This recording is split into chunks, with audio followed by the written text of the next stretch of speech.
오늘은 함께 사사기의 말씀으로 은혜를 받고자 합니다. 사사기가 총 21장으로 되어 있습니다.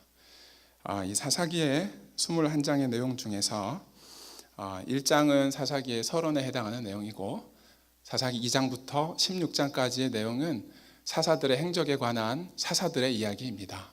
그리고 17장부터 21장까지의 내용은 사사기 시대에 일어났던 두 가지 에피소드에 대해서 이야기하고 있는 내용입니다. 그런데 여러분들께서 사사기의 내용을 잘 아시지만, 사사기 내용은 그 내용을 볼 때 이 내용들을 통해서 우리가 본받아야 되겠다 하는 그런 내용보다는 본받지 말아야 할 그런 내용들이 더 많이 있습니다. 참 안타까운 현실이죠. 그래서 사사기가 마칠 때도 이렇게 마칩니다. 각자 자기 소견에 옳은 대로 행하였더라 하는 말씀으로 사사기가 말씀을 맺게 됩니다. 자기들 마음대로 살았다는 그런 이야기이죠.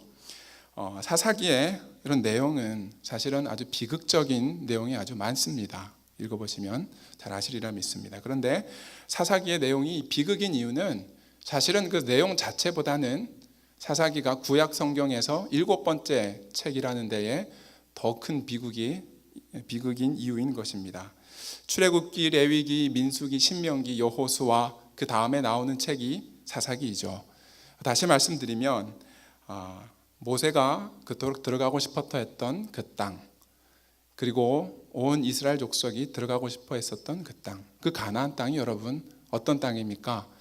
이미 수백 년 전에 아브라함에게 하나님께서 약속하셨던 약속의 땅입니다. 그리고 모세가 꿈에도 그리던 그 땅입니다.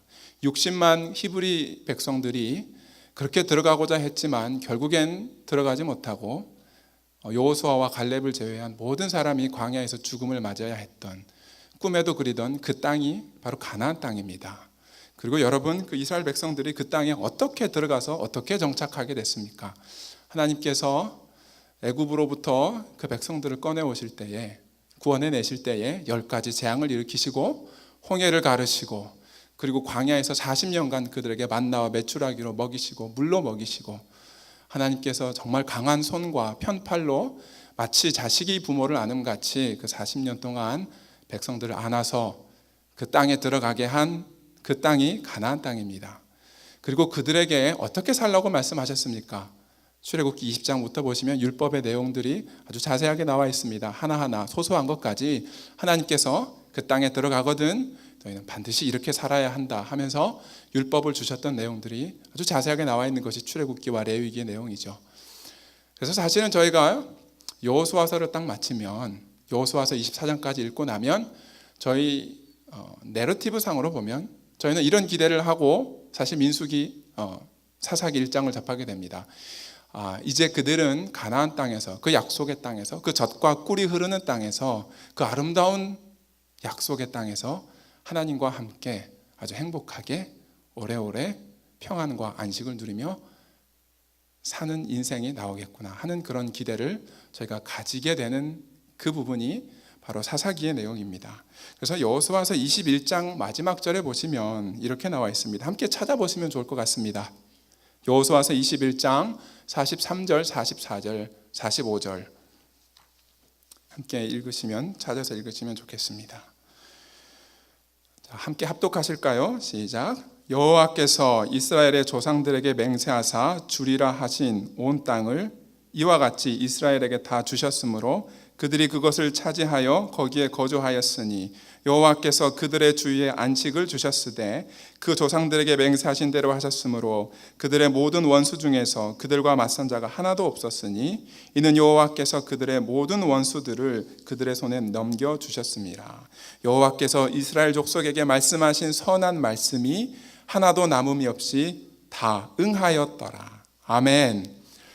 중요한 것 두 가지가 있는데, 첫째는 여호와께서 이스라엘 족속에게 말씀하신 선한 말씀이 하나도 남음이 없이 다 응했다는 것입니다.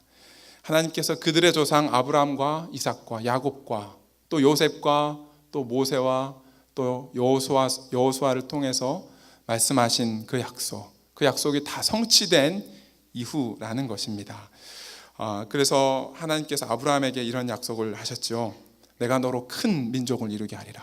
눈을 들어서 동서남북을 바라보라. 이 땅을 너와 내 자손에게 주리라 하셨던 그 땅, 그리고 그 약속을 이제 이루신 그때가 이제 사사기 1장부터 나옵니다. 그리고 하나님께서 그 약속을 하나님의 때에 아주 수백 년이 걸렸습니다. 이 약속을 하나님께서 성취하시는데 하나님의 방법으로, 또 하나님께서 선택하신 사람들을 하나님의 약속하신 땅에서 살 수 있도록 이제 그 모든 하나님의 약속이 완벽하게 이루어진 그 시점이었습니다. 그래서 그 결과로 주어진 것이 사방에 안식을 주셨다고 말씀하셨습니다. 안식을 주셨습니다. 여러분, 안식을 주셨다라는 이 말을 딱 들으면서 여러분들의 머릿속에 성경 어딘가의 말씀이 한 군데 떠오른 데가 있으시죠? 창세기 2장 말씀이죠. 하나님께서 6일 동안 천지 모든 만물을 창조하시고 나서 제7일째 안식하셨습니다. 하나님께서 안식하신 이유는 6날 동안 너무 일을 열심히 해서 힘든 나머지 쉬신 것이 아니고, 하나님의 창조가 완성되어서 하나님 보시기에 선한 그 창조가 모든 것이 이제 완벽하게 끝났기 때문에 하나님께서 안식하셨다는 것입니다. 이제 더 이상 하나님 보시기에 이 선한 이 상태가 더 이상 하나님께서 어떤 손 볼 데가 없는, 하나님이 더 이상 일할 필요가 없는 아주 최상의 상태를 만들어 놓으시고 하나님이 안식하셨습니다. 그리고 여호수아서 21장에 보니까 바로 이 상태를, 그 안식을 지금 이 가나안 땅에 들어간 백성들, 이스라엘 백성들에게 동일하게 주셨다는 것입니다. 여러분, 에덴 동산에서의 아담과 하와의 그 삶이 어땠을까? 하나님과 함께 하심으로 말미암아서 죄가 없고 평안이 있고 부족한 것 하나 없고 하는 그 안식을 그들에게 주셨던 그 동일한 안식을 지금 이스라엘 백성에게 주신 그 상황입니다. 그런데 그 다음 이후로 나오는 이 이야기의 내용이 사사기의 내용이라는 점이 참 저희 마음을 많이 안타깝게 하는 장면입니다. 사사기의 내용들을 이해할 때는 이러한 사사기의 기본적인 이해를 가지고 사사기를 들여다볼 필요가 있습니다. 그 중에서 12명의 사사들 중에 한 명이었던 삼손의 이야기를 저희가 함께 들여다보면서 신앙의 교훈을 삼고자 합니다. 제가 미리 말씀드리는 것은요, 오늘의 설교의 제목이 하나님의 실패 없는 사명입니다.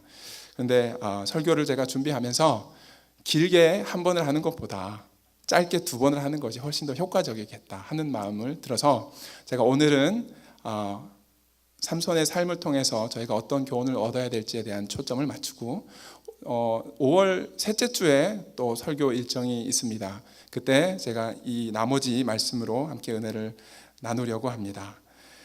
삼손 이야기를 한번 나눠보면 좋겠습니다. 삼손의 인생을 보면 삼손의 이야기는 몇 가지 특징이 있습니다. 첫 번째 특징은 분량이 아주 깁니다. 사사들의 이야기가 총 15장이 기록되어 있는데 그 중에서 12사사들 중에서 마지막 사사였던 삼손에 대한 이야기는 총 4장에 걸쳐서 이야기를 하고 있습니다. 분량이 아주 길고 그만큼 중요하다는 이야기고 아주 사사기에서 비중이 있는 인물이라는 이야기입니다. 또 한 가지 이 삼손의 특징 중에 하나는 이 삼손이 출생부터 사사로서 지목을 받는다는 것입니다. 사사로서 아예 정해져서 나게 된다는 것입니다. 오늘 본문이 바로 저희가 읽은 본문이 하나님께서 삼손을 사사로 부르시는 내용인데 5절에 보면 이렇게 나와 있죠. 보라, 내가 임신하여 아들을 낳을 것이다 라고 나와 있습니다. 여러분, 이 13장 5절 말씀을 보았을 때 내가 임신하여 아들을 낳으리라 하는 이 말이 익숙하시죠? 어디선가 많이 들어보셨던 그런 말씀이시죠? 예수님께서 태어나실 때에 하신 말씀과 비슷합니다. 예수님께서 태어나실 때 마리아에게 수태고지를 하실 때 내가 잉태하여 아들을 낳을 것이다 라는 말과 같은 문구입니다. 또 이삭이 태어날 때도 천사가 아브라함에게 찾아와서 사라에게 찾아와서 이렇게 이야기하죠. 명년 이맘때에 내가 아들을 낳을 것이다 라고 이야기합니다. 이 다른 사사들은 그의 중년이나 청년 때 사사로서 부름을 받습니다. 그런데 이 삼손은 태어나기 전부터 이미 사사로서 하나님 앞에 정해져서 태어나고 부르심을 받습니다. 아주 독특하고 특별한 사사로서의 인생을 시작하게 됩니다. 굳이 꿰어 맞추자면 삼손은 마치 예수님과 비슷한, 또 이삭과 비슷한 레벨의 삼손의 그런 출생 스토리를 가지고 있습니다. 삼손은 이 출생뿐만이 아니라 그의 인생도 아주 특별한 구석이 있습니다. 아시는 것처럼 성경 인물들 중에서, 아니 어쩌면 역사상 모든 인물들을 통틀어서 삼손보다도 더 힘센 사람이 있었을까 하는 생각을 가지게 되죠. 삼손은 아주 센 힘을 가지고 있었습니다. 이 장발장 같은 사람과는 비교할 수 없는 아주 센 힘이었었죠.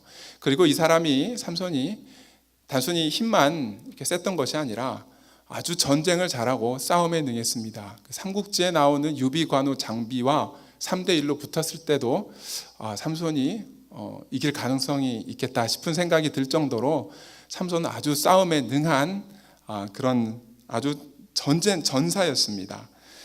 삼손은 아주 평범한 것보다는 특별한 것이 아주 많습니다. 그리고 또 한 가지 특별한 것은 사사기의 그런 어떤 비극의 역사 가운데서 유일하게 사사기 속에서 하나님께서 복 주셨다는 말을 하신 부분은 단 한 번 나오는데 그것이 바로 삼손입니다. 그러니까 삼손은 모든 것들이 특별합니다. 출생도 특별하고 남에서 잘하는 것도 특별하게 잘하고, 그리고 그에게 아주 특별한 힘도 있었습니다. 그리고 하나님께서 특별하게 삼손만 복을 주셨다고 사사기서에서 기록하고 있습니다. 이런 사실을 종합해 보면 심지어는 이런 느낌까지 들기도 합니다. 또 마지막 사사이기도 했죠. 사사 시대에 하나님께서 어떤 특별한 목적을 가지고 하나님께서 사사로서 삼손을 선택하셔서 삼손을 태어나게 하신, 마치 영화에 보면 이런 것들이 나오죠. 아주 비장의 카드와 같은 그런 느낌까지 받게 하는 것이 삼손의 인생입니다. 하나님께서 특별하게 구별하셔서 쓰시기 위한 하나님의 어떠한 특별한 목적이 있었던 그러한 하나님의 사명자였고 은사를 가진 사람이었습니다. 그런데 그렇게 특별했던 그 삼손의 최후가 여러분 어떻습니까? 잘 아시죠? 다른 어떤 사사들보다도 훨씬 더 비참하고 아주 비극적인 최후를 맞이하게 됩니다. 사사기 16장에 보시면 그가 머리가 밀린 이후에 두 눈이 뽑히고 또 놋줄로 묶여서 그가 맷돌을 돌리는 일을 하게 되고, 그리고 그의 원수된 나라였던 그 블레셋 사람들 앞에서 재롱을 부려야 했던, 재주를 부려야 했던 그런 아주 참 치욕스러운 생의 마지막을 맞이하게 됩니다. 그래서 많은 사람들에게 있어서 삼손은 하나님의 사명을 성공적으로 잘 감당한 사람이라기보다는 하나님의 사명을 감당하는 데 실패한 사람으로 많이 기억되고 있습니다. 삼손이 어떻게 하다가 그의 그 모든 특별함, 출생과 힘과 이런 특별함에도 불구하고 어떻게 하다가 삼손이 이러한 최후를 맞이하게 되고 또 사람들에게 이렇게 안 좋은 기억으로 남게 됐는지, 저희가 그 이유에 대해서 한 두 가지 정도를 살펴봄으로써 저희들에게 주는 신앙의 교훈을 삼아보고자 합니다. 첫 번째 이유는 삼손이 태어난 그 출생의 비밀과 관련이 있죠. 삼손은 태어날 때부터 나실인으로 태어납니다. 이 나실이라는 것은 민수기 6장에 아주 그 나실인에 대한 법이 잘 나와 있는데, 사실은 사람이 서원을 합니다. 특별하게 살고 거룩하게 살고 구별하게 살기 위해서 사람이 태어나서 자신이 서원하거나 부모가 서원해서 이렇게 나실인이 되는데, 삼손만큼은 하나님께서 서원을 받기도 전에 나실인으로 아예 지목을 하십니다. 그리고 너는 이제 나실인으로 태어나고 나실인으로 살아야 된다 하고 삼손에게 아예 그가 어떻게 살아야 될지를 지목해 주십니다. 아주 분명하게 말씀해 주시죠. 그 나실인으로서 살아야 될 것 중에서 첫 번째는 포도주를 멀리해야 되고 독주를 멀리해야 되고, 두 번째는 어떠한 일이 있어도 머리를 깎아서는 안 되고 절대로 머리를 깎지 말라 그럽니다. 그리고 세 번째는 부정한 것들을 가까이에서도 안 되고 만져서도 안 됩니다. 그것이 나실인으로서의 법입니다. 근데 사사 12명 중에 한 명이었던 이 삼손이 그의 인생을 살아가는 13, 14, 15, 16장의 이야기를 보면 이 나실인으로서 사는 삶보다는 사실 그의 이야기는 이 나실인으로서의 서약을 깨는 것으로 이야기가 더 전개가 됩니다. 포도원에 가고요. 그리고 사자의 시체를 만지고 그 시체에서 나온 꿀을 먹고 그 꿀을 가지고 부모님에게 갖다 드렸으나 이것이 사자의 시체에서 나온 것이라고는 말을 하지 않죠. 그리고 이제 마지막에 16장에 가서는 결국에는 마지막에 그의 머리까지 깎이는 그래서 나시린으로서 지켜야 할 모든 것들을 그가 철저하게 깨므로써 그 나시린으로서 인생을 사는 것을 실패하게 됩니다. 이 나시린으로 사는 것을 실패하는 것이 그에게 어떤 의미였는가 하는 것들은 저희가 16장에 잠깐 살펴보시면 좋겠습니다. 사사기 16장 이제 19절에 보시면 들릴라 때문에 삼손의 머리가 깎입니다. 제가 한번 읽어보겠습니다. 들릴라가 삼손에게 자기 무릎을 베고 자게 하고 사람을 불러 그의 머리털 7가닥을 밀고 괴롭게 하여 본즉 그의 힘이 없어졌더라. 그리고 20절부터 이렇게 시작하죠. 들릴라가 이르되 삼손이여 블레셋 사람이 당신에게 들이닥쳤느니라 하니 삼손이 잠이 깨며 이르기를 내가 전과 같이 나가서 몸을 떨치리라 하였으나 여호와께서 이미 자기를 떠나신 줄을 깨닫지 못하였더라. 머리를 깎으면서 하나님께서 삼손에게 임했던 그 영이, 그 여호와의 신이 삼손을 떠나게 됩니다. 이 삼손 스토리를 읽어보시면 삼손이 어마어마한 힘을 쓸 때마다 하나님 성경에서 이렇게 기록합니다. 여호와의 신이 삼손에게 감동되기 시작했다라고 이야기를 합니다. 그래서 삼손에 가진 그 모든 힘은 사실 하나님으로부터 온 것입니다. 하나님의 영이 함께 하기에 모든 일을 할 수 있었던 것입니다. 근데 머리가 깎이는 순간 여호와의 신이 삼손을 떠나면서 이제 삼손에게 더 이상 그 큰 힘은 찾아볼 수 없고 평범한 사람 중에 한 명으로 돌아가게 되는 것입니다.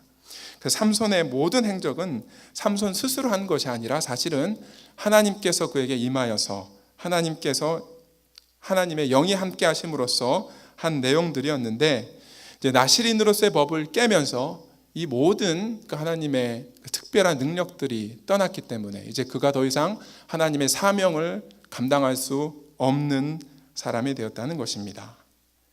하나님께서 정해주신 그의 삶의 특별한 방법과 그 삶을 살아야 하는 그 길을 그가 철저하게 그 인생 가운데 깨면서 삶으로 임해서 사실 그는 사사로서 맡은 사명을 결국에는 다 감당하지 못하고 죽음의 최후를 맞이하게 되는 것을 볼 수 있습니다. 첫 번째 이유는 그에게 주어주신 삶, 하나님의 뜻, 사사로서 부르심을 받아서 나시린으로서 살아야 하는 그 법을 그가 철저하게 깼다는 데에 사사로서 성공한 사사가 되지 못한 하나의 이유가 있습니다. 그리고 또 한 가지 이유가 있습니다.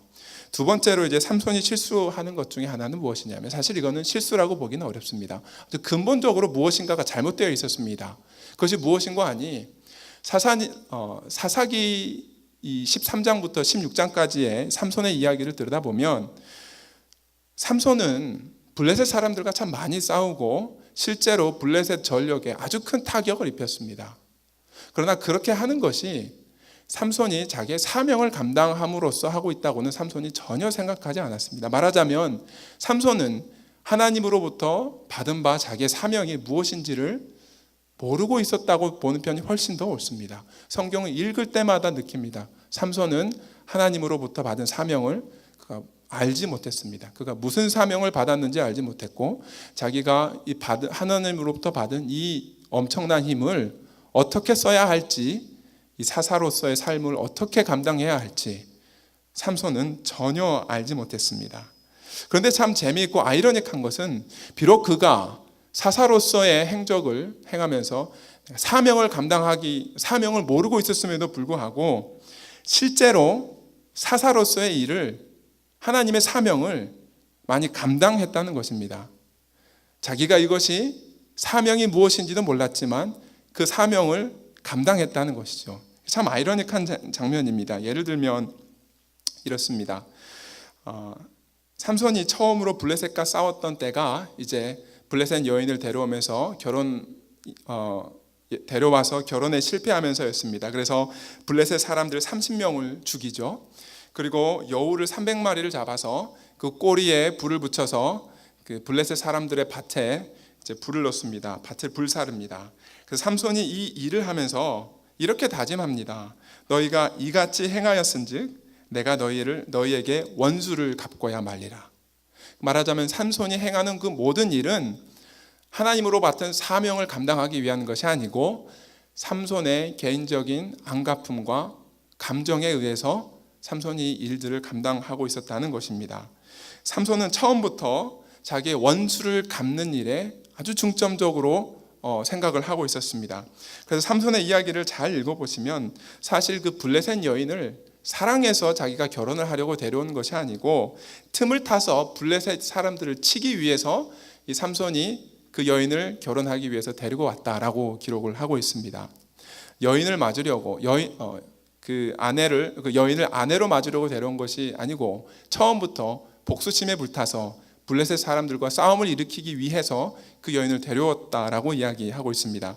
그 이후에 삼손이 블레셋 사람들을 1000명을 죽이죠. 아주 유명한 사건이죠. 나귀 턱뼈를 가지고 한 무더기 두 무더기를 싸서 블레셋 사람들 1000명을 죽입니다. 이렇게 1000명을 죽일 때도 그 삼손은 이렇게 이야기합니다. 그들이 나에게 행한 그대로 나도 그들에게 행하였노라 라고 이야기를 하면서 1000명을 죽이게 됩니다. 자기들의 원수를 갚는데 삼손은 목적이 있었습니다. 삼손의 입장에서 보면 삼손은 자기의 안갚음을 갚는 일을 하고 있었고 또 삼손은 자기의 원수된 나라 그 블레셋 민족들에게 자기의 감정대로 그들에게 하고 있었습니다. 그러나 사실 하나님 입장에서 보면 비록 삼손이 그의 감정과 안갚음으로 의해서 그 일들을 하고 있다 할지라도 이것들이 결과적으로 보면 일이 되었다는 것이죠. 어찌되었든 간에 이 시절 동안 블레셋 사람들은 삼손 때문에 이스라엘 백성들을 괴롭히지 못했습니다. 삼손 때문에. 때로는 우리 삶에 보면 우리 삶에서 여러 가지 일들이 주어지는데 이 일들이 참 잘 풀어질 때가 있고 결과가 잘 나올 때가 있습니다. 그런데 사실은 그 일의 결과와 그 일에 되어진 일보다도 사실은 더 중요한 것은 우리가 그 일을 어떻게 감당하고 어떠한 마음가짐으로 우리가 그 일을 대하고 있느냐 하는 것입니다. 사실 저희가 교회 생활을 하면서 감당해야 할 모든 일은 일이 아니고 하나님으로부터 받은 바 사명이고 사역입니다. 결과만 가지고 보면 삼손은 블레셋으로부터 이스라엘을 구하는 하나님의 섭리 가운데 있는 사명을 사실은 잘 감당했지만 그러나 그보다 더 중요한 문제는 일이 잘 되었느냐, 일이 잘 되지 않았느냐, 일이 성공했느냐, 실패했느냐 하는 문제보다도 더 중요한 것은 삼손의 마음의 중심에 무엇이 있었느냐 하는 것입니다. 그가 하는 모든 일의 중심에는 하나님의 은혜와 하나님의 사명감을 가지고 일을 했다기보다는 그의 개인적인 안갚음과 복수심과 원수를 갚고자 하는 감정이 앞서 있었다고 하는 것입니다. 심지어는 삼손이 죽을 때에도 블레셋 사람들에게 원수를 단번에 갚게 하소서 하면서 수많은 그 블레셋 사람들을 죽이지만 사실 그 죽이는 내용은 삼손이 사실 그 죽일 때에도 삼손은 자기의 원수를 갚기 위해서 그 많은 블레셋 사람들을 죽이고 자기도 죽게 됩니다. 삼손은 죽는 그 순간까지도 하나님의 사명을 결코 알지 못했다는 것입니다. 삼손이 왜 이렇게 삼손 자신이 왜 이렇게 센 힘을 가지고 있었는지 그리고 그 힘을 무엇을 위해서 어떻게 써야 할지에 대해서 삼손은 아무런 이해도 가지고 있지 않았다는 것입니다. 그리고 이 사명을 모르고 있었을 때 결정적인 순간에 삼손이 선택해야 할 그 순간에 삼손은 결국 그 사명을 놓치고 맙니다. 그리고 그 이유 때문에 삼손은 결국 비극적인 결말을 맞이하게 되는 그러한 일을 저희가 성경 가운데서 보게 되는 것입니다. 사실 교회 생활을 하고 신앙생활을 하는 저희들의 인생 가운데도 저희들의 신앙생활 가운데도 종종 저희가 이런 일을 안타깝지만 보는 경우들이 있습니다. 교회 일을 하면서 그 일들을 은혜롭게 아주 잘 마치고 또 그 좋은 성과를 거뒀다고 해도 사실 그 이상 중요한 것이 그것보다 중요한 것은 우리 마음 가운데 우리 중심에 우리가 어떤 마음가짐과 무슨 다짐과 어떠한 사역의 원리로 우리가 이 일들을 감당하고 있느냐 하는 것입니다.